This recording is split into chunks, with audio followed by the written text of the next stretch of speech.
अस्सलाम वालेकुम। हमारा नेक्स्ट और लास्ट टॉपिक है यूवी स्पेक्ट्रोस्कोपी का। इसके अंदर हम डिफरेंट टर्म्स देखेंगे और इफ़ेक्ट्स देखेंगे। सबसे पहले अगर जब भी हम कोई भी यूवी स्पेक्ट्रो फोटोमेट्री के लिए कोई भी हम सोल्यूशन बनाते हैं, सही है, तो हमारे पास जो हमारे पास कंपाउंड होगा, सही है, फ़र्ज़ कर लो एक हमारे पास कंपाउंड है, फ्लावर है, सही है।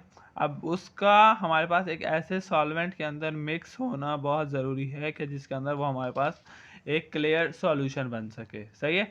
तो चॉइस ऑफ सॉल्वेंट हमारे पास सबसे पहले इम्पॉर्टेंट है।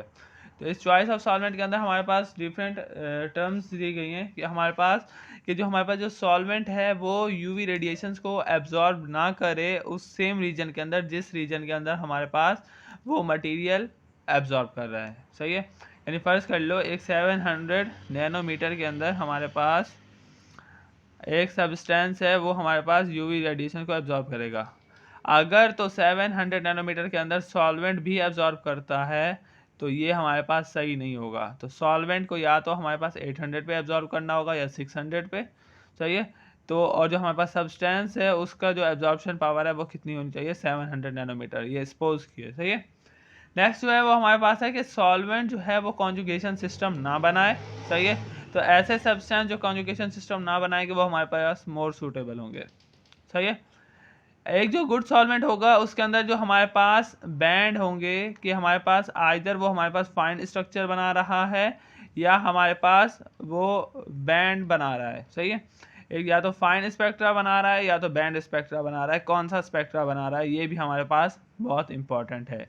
लेकिन हमें कौन सा चाहिए होता है, फाइन स्पेक्ट्रा, कि हमारे पास जो मैक्सिमम लैम्डा है ना, लैम्डा मैक्स, सही है, वो हमें पता होना चाहिए एक स्पेसिफिक रेंज के ऊपर, सही है। नेक्स्ट है हमारे पास कि जो पोलर सॉल्वेंट होते हैं वो हाइड्रोजन बॉन्ड बना लेते हैं, किसी भी हाइड्रोजन बॉन्ड बनाते हैं और सॉल्यूट सॉल्वेंट कॉम्प्लेक्स बना देते हैं, जिससे हमारे पास फाइन स्ट्रक्चर क्या हो जाते हैं, डिसअपेयर हो जाते हैं। पोलर सॉल्वेंट की बात होती है।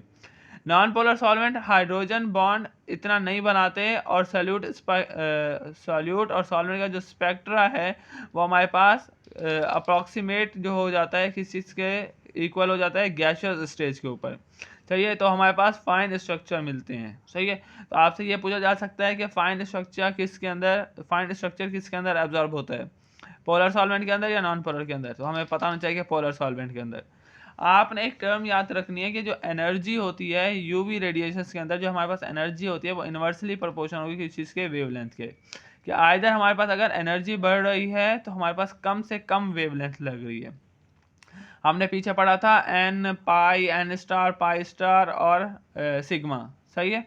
तो उसके अंदर जो हमारे पास एनर्जी बढ़ रही थी, सही है, यानी एनर्जी ऊपर जा रही थी, तो हमारे पास जो वेव लेंथ थी वो क्या थी, हमारे पास कम थी।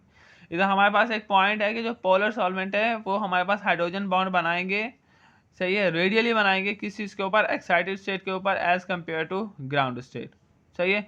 जब ये कंडीशन होगी कि हमारे पास पोलर सॉल्वेंट एक्साइटेड स्टेट पे ज़्यादा हाइड्रोजन बॉन्ड बना रहे हैं, नहीं बना रहे as compared to ground state, उस कंडीशन के अंदर जो पोलर सॉल्वेंट होंगे उनकी एनर्जीज की जो ट्रांजिशन होगी वो क्या होगी, शॉर्टेस्ट होगी। यानी वेवलेंथ शॉर्टेस्ट होगी, एनर्जीज क्या होगी, ज़्यादा होंगी।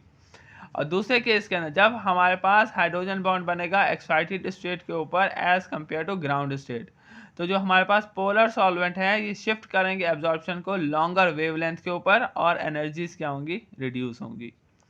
इधर समझे, पहले हमारे पास क्या है कि जो हाइड्रोजन बॉन्ड बन रहा है वो ग्राउंड स्टेट पे ज़्यादा बन रहा है as compared to excited state, जिसके नतीजे में क्या हो रहा है कि जो हमारे पास एनर्जीज हैं वो ज़्यादा हो रही हैं और वेवलेंथ क्या हो रही है, कम हो रही है। दूसरे केस के अंदर क्या हो रहा है कि हाइड्रोजन बॉन्ड बन रहा है एक्साइटेड स्टेट के ऊपर as compared to ground state. इसके अंदर हमारे पास क्या हो रहा है, जो पोलर सॉल्वेंट है ये शिफ्ट कर रहा है अपनी एब्जॉर्प्शन को लॉन्गर वेवलेंथ के ऊपर, सही है, और इसकी एनर्जीज क्या होंगी, कम होंगी। अब शॉर्टेस्ट वेवलेंथ की एब्जॉर्प्शन हमारे पास की एग्जांपल ये है और लॉन्गर की ये है, सही है। ये सिंपल हमारे पास एक चॉइस ऑफ सॉल्वेंट था कि हमारे पास यूवी स्पेक्ट्रोफोटोमेट्री के अंदर चॉइस ऑफ सॉल्वेंट क्या अहमियत रखता है। इसके अलावा हमारे पास एक और चीज़ है जो कि हम इसी चैप्टर के अंदर पढ़ेंगे, वो है हमारे पास क्रोमोफोर, सही है। कि हमारे पास क्रोमोफोर क्या होता है। आपको पता होना चाहिए कि जो हमारे पास यूवी स्पेक्ट्रा है, सही है, यूवी स्पेक्ट्रा हम पहले तो कर क्यों रहे हैं, ये हम कर रहे हैं क्वांटिटेटिव एनालिसिस, सही है। क्वांटिटी हम मालूम कर रहे हैं, क्वांटिटी, सही है, क्वांटिटेटिव एनालिसिस के तौर पर कर रहे हैं। ये क्वांटिटी किस चीज़ की, कि हमारे पास पहले आप समझें क्रोमोफोर क्या है। क्रोमोफोर एक ऐसा सब्सटेंस होगा किसी भी सॉल्यूशन के अंदर जो कि कलर प्रोड्यूस करेगा, सही है। कलर जो चीज़ प्रोड्यूस करेगी उसे हम क्या नाम देंगे, हम क्रोमोफोर का, सही है। अब कितने तरह के कलर प्रोड्यूस हो रहे हैं उसे हम किस चीज़ के अंदर देखेंगे, क्वांटिटेटिव एनालिसिस के अंदर देखेंगे, सही है। तो इधर देखते हैं, the characteristics energy of a transition and the wavelength of the radiation absorbed and the properties of the group rather than the electron themselves. The group of atom producing such an absorption is called chromophore. यानी ऐसे atoms जो कि radiations को absorb कर रहे हैं और properties of group या एटम को प्रोड्यूस कर रहे हैं उसे हम क्या नाम देंगे, क्रोमोफोर का। A structural change occur in the chromophore, the exact energy and the intensity of absorption are changed. अगर तो हमारे पास एनर्जी चेंज होगी तो जो इंटेंसिटी है किस चीज़ की, क्रोमोफोर की, वो भी हमारे पास क्या होगी, चेंज होगी, सही है।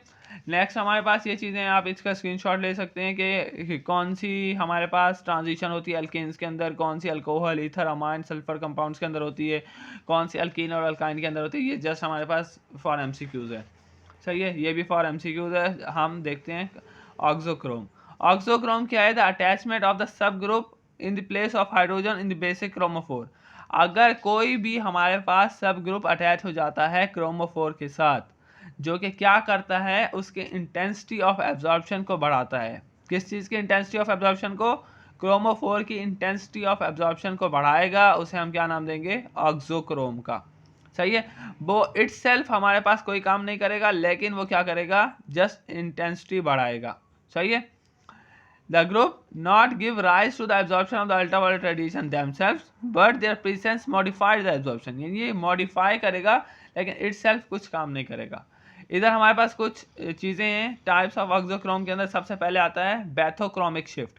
बैथोक्रोमिक शिफ्ट को हम नाम देते हैं रेड शिफ्ट का। इसके अंदर हमारे पास जो एनर्जी होगी वो लो होगी और वेवलेंथ क्या होगी, हाई होगी। मैंने अभी बताया है कि जो एनर्जी और वेवलेंथ है उसका इन्वर्स रिलेशन है, एनर्जी ज़्यादा होगी तो वेवलेंथ कम होगी, वेवलेंथ कम होगी तो एनर्जी ज़्यादा होगी। बैथोक्रोमिक शिफ्ट के अंदर एनर्जी कम है, वेवलेंथ ज़्यादा है। नेक्स्ट है हाइपोसोक्रोमिक शिफ्ट। इसके अंदर हमारे पास क्या है कि एनर्जी ज़्यादा है और वेवलेंथ क्या है, शॉर्ट है। इसे हम रेड शिफ्ट का नाम देते हैं, इसे हम ब्लू शिफ्ट का नाम देते हैं। नेक्स्ट हमारे पास है हाइपरक्रोमिक शिफ्ट। हाइपरक्रोमिक शिफ्ट के अंदर क्या होगा, इंक्रीज होगी इंटेंसिटी। किस चीज़ की इंटेंसिटी, रेडिएशन की। कौन सी radiation, UV radiation. UV radiation का हमारे पास रेंज क्या होती है, ये आप लोग कमेंट में करके बताएंगे मुझे, सही है। नेक्स्ट है हमारे पास हाइपोक्रोमिक इफेक्ट। हाइपोक्रोमिक इफेक्ट के अंदर डिक्रीज होगी क्या, इंटेंसिटी। नेक्स्ट है हमारे पास इफेक्ट ऑफ कॉन्जुगेशन। ये हमारे पास दो इफेक्ट थे कि इफेक्ट ऑफ क्रोमोफोर क्या है यूवी रेडिएशन के ऊपर, और इफेक्ट ऑफ कॉन्जुगेशन। कॉन्जुगेशन का मतलब क्या होता है कि किसी भी दो चीज़ों का आपस में मिलना, सही है। अगर तो हमारे पास बैथोक्रोमिक शिफ्ट होगा तो इंक्रीज होगा एक्सटेंड ऑफ कॉन्जुगेशन किसके अंदर, डबल बॉन्ड सिस्टम के अंदर। अगर तो हमारे पास कॉन्जुगेशन सिस्टम किसी भी डबल बॉन्ड के अंदर प्रेजेंट है तो एनर्जी लेवल किसी भी क्रोमोफोर का क्या होगा, वो एक दूसरे के करीब आ जाते हैं। तो ये फर्ज कर लो दो पाई इलेक्ट्रॉन है, तो ये हमारे पास कॉन्जुगेशन के अंदर क्या होंगे, एक दूसरे के करीब आ जाएंगे।